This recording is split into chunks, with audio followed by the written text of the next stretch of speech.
দুবাইতে বাংলাদেশিদের ভিসা বন্ধ। কেন বন্ধ স্থানীয় স্থানীয় আইন মেনে না চলা এবং এক ধরনের অপরাধ প্রবণতায় নিমজ্জিত থাকা। জানেন? বাংলাদেশিদের আমলনামা আমাদের বাংলাদেশ যে এম্বাসি আছে তারেক আহমেদ তার হাতে তুলে দিয়েছে যে দেখেন আপনার দেশের লোকদের একটু আমলনামাটা দেখেন যে তারা এই দেশে কীরকম অপরাধ করে।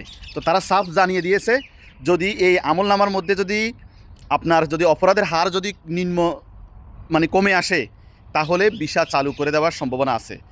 আর যদি এই আমলনামা দিনকে দিন বাড়ি হতে থাকে তাহলে আপনাদের দেশের জন্য সম্প্রতি এটা ভালো দেশের হবে না, আমরা মিনিস্ট্রি অফ ভিসা চালু করব না। হিউম্যান রিসোর্স কথা বুঝে আসছে? তো আরও অপরাধ করেন। তো যেমন এই দেশের মানুষ এই দেশের মধ্যে আমাদের বাংলাদেশিরা অপরাধ করে, আবার ঠিক তেমনি বিভিন্ন দেশের মানুষেরাও করে, কিন্তু আমাদের দেশিদের উপরে বেশিরভাগ বদনামিটা ছড়ানো হয়, কারণ আমাদের এই দেশে কোনো মিডিয়া নেই, আমাদের শক্তিশালী কোনো অবস্থান নেই এই দেশের মধ্যে।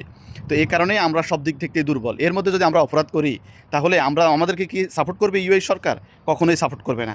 তো দয়া করে ভাইয়েরা আমার একটু অপরাধ প্রবণতাটা কমিয়ে নিয়ে আসেন, একটু অপরাধ করিয়েন না। এই দেশের আইন শৃঙ্খলা যেটা আছে সেটাকে মেনে চলেন, তারা যেভাবে বলে সেভাবে মেনে চলার চেষ্টা করেন, তাহলে আমাদের ভিসা চালু করে দিবে। আর না হলে ভিসা কখনোই চালু করবে না, এভাবেই থাকবে।